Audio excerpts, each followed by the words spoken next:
A factory produces short-sleeved and long-sleeve shirts. A short-sleeve shirt requires 30 minutes of labor, a long-sleeve shirt requires 45 minutes of labor, and 240 hours of labor are available per day.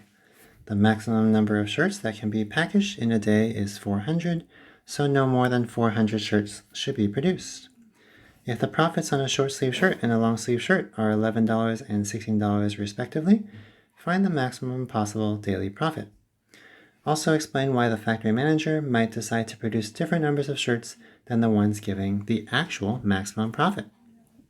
So as I was reading that problem, what I noticed was that the short sleeve shirt, it requires 30 minutes of labor, and a long sleeve shirt requires 45 minutes of labor, and yet we have hours of labor that are available per day. So that would lead me to believe that I need to have similar units. So that's something to be aware of.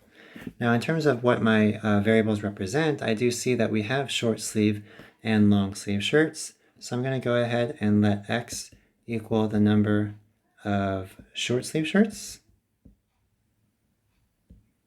and let Y equal the number of long sleeve shirts.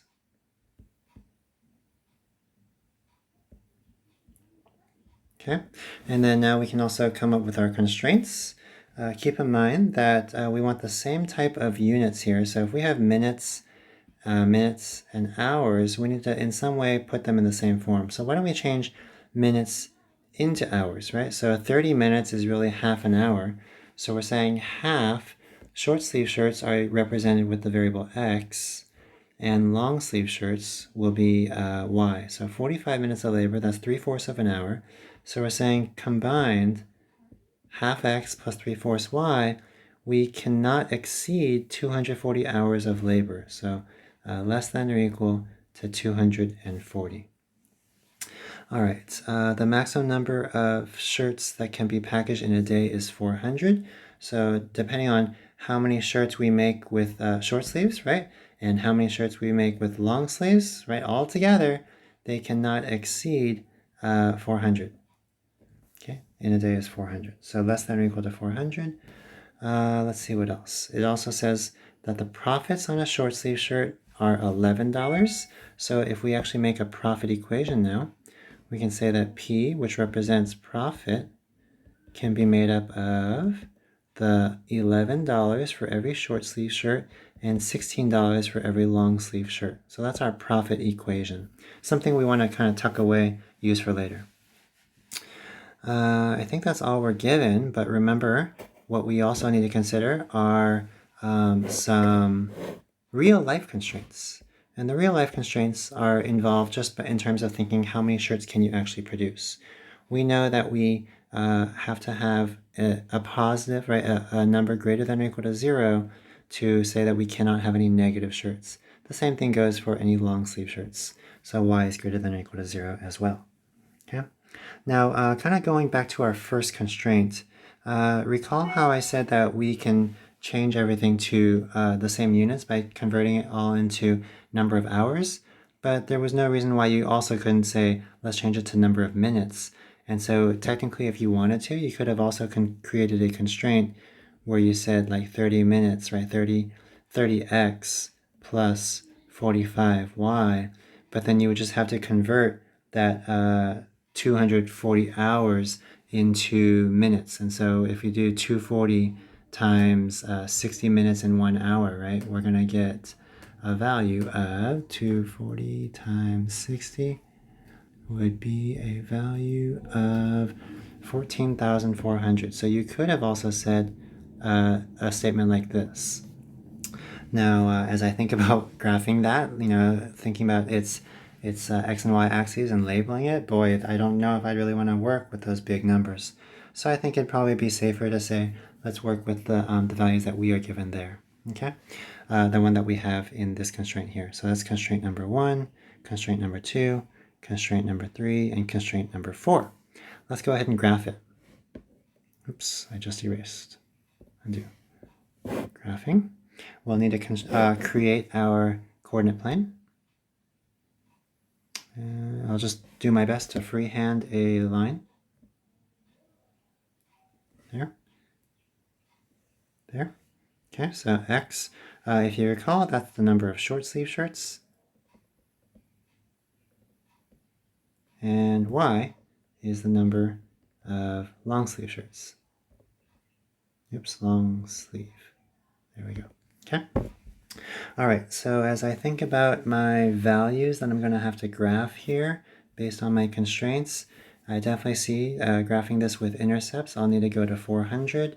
But also at the same time, if I graph using intercepts with this line, I think I'll have to go to a value of like 480 or so. Okay, so let's go ahead and graph that. We'll need to go to 400 for sure. So let's go 400 over here. Let's see how long that is. 400. 400 will be right around there or so. There's 400.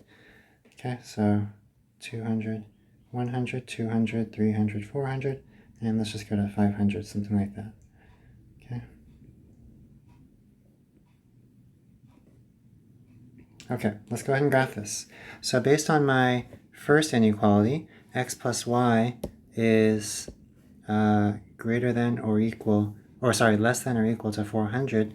Using intercepts, I would have a point at 400, a point at 400 for each of those intercepts, and then therefore my line is going to look something like that.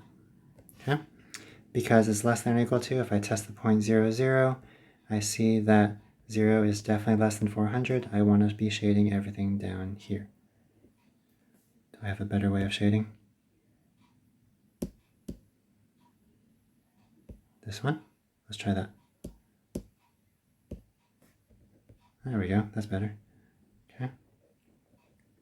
So there we go. All right, and then now we go on to our next line. And for this line, let's do half x plus 3/4 y is less than or equal to 240. Let's see, where would that put us? So 240, oh, that would give us a x-intercept of 480. So I'll need to be at 480 right here. And then we also have a y-intercept of 240 times 4. And then divide that by 3 is 320. Okay, so we have a y-intercept at 320. Right there. Okay, so we're going to connect those lines.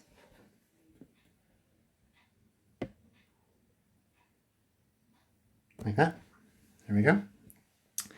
Okay, and we can see that a corner point has now been formed. As we test a point, let's say 0, 0, again, 0, 0, we'll get 0 plus 0 is less than or equal to 240. Definitely the case, that is true. So we're going to shade everything downwards. So let's shade downwards.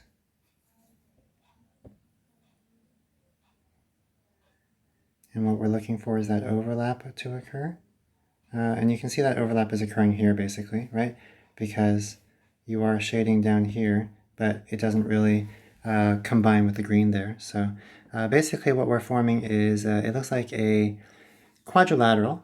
Recall, one other thing you need to remember is that you have the two other constraints, which shades up and also shades to the right. So we basically have all of quadrant 1. And so the area that we're forming, the solution set, is basically now going to be that one big quadrilateral.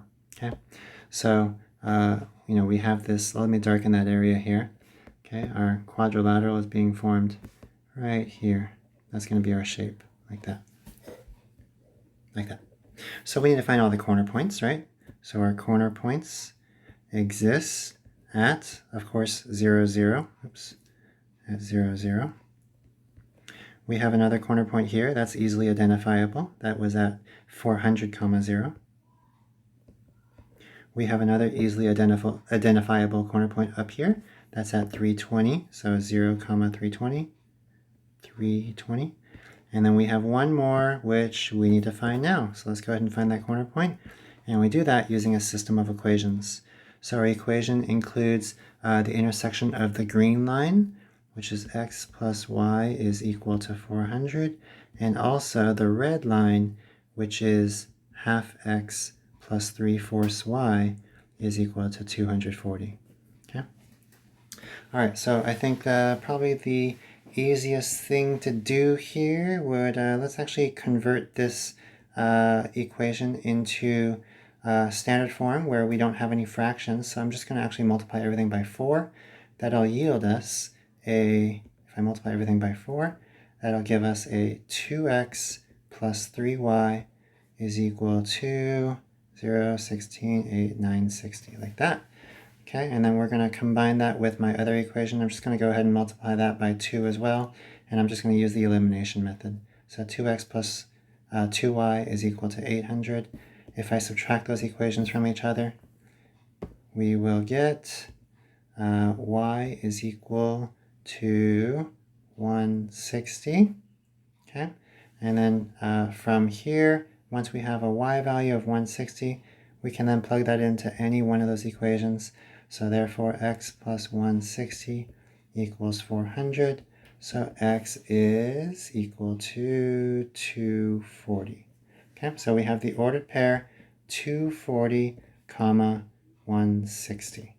Okay, so knowing that we have that corner point, now what we can do is plug our corner points into our profit equation.